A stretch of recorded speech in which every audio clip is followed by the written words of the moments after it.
Hello and welcome to things I find interesting that happened today in the past, aka Tifitht Itp. This show is all about the historical events of the past, both recognized by actual historians and ones I personally find interesting enough to talk about. My information comes from the smart device application On This Day, the icon of which can be seen as cutoff prevention at the beginning and end of this video.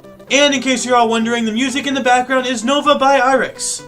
Anyway, on with the show! Today is Tuesday, aka Tuesday, February 2nd, 2016. In the year 2000, the first digital cinema projection in Europe occurred in Paris, when Philippe Binet realized it with the DLP cinema technology, which was developed by Texas Instruments. In 1990, F.W. Clerk announced the unbanning of the African National Congress and promised to release Nelson Mandela. In 1989, during the Soviet war in Afghanistan, the last Soviet armored column left Kabul. In 1987, after the 1986 People Power Revolution, the Philippines enacted a new constitution.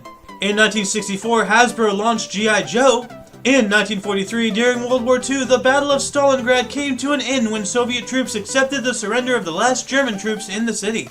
In 1942, the Oswald Group became the first of its kind, leading active events of anti-Nazi resistance in Norway to protest the inauguration of Vidkun Quisling. In 1935, Leonard Keller tested the first polygraph machine. In 1934, the Export-Import Bank of the United States was incorporated.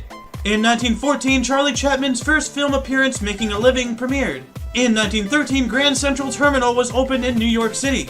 In 1899, the Australian Premiers Conference held in Melbourne decided to locate Australia's capital city, Canberra, between Sydney and Melbourne.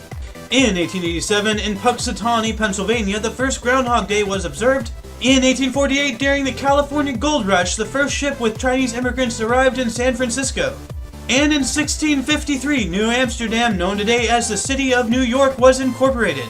Births: Clara Butt, 1872, Halo Every Day Every Year. Deaths: Philip Seymour Hoffman, 2014. And that concludes Tifitht Itp for your dose of Passive Events Daily. I am Ayo and you are you. Toodles!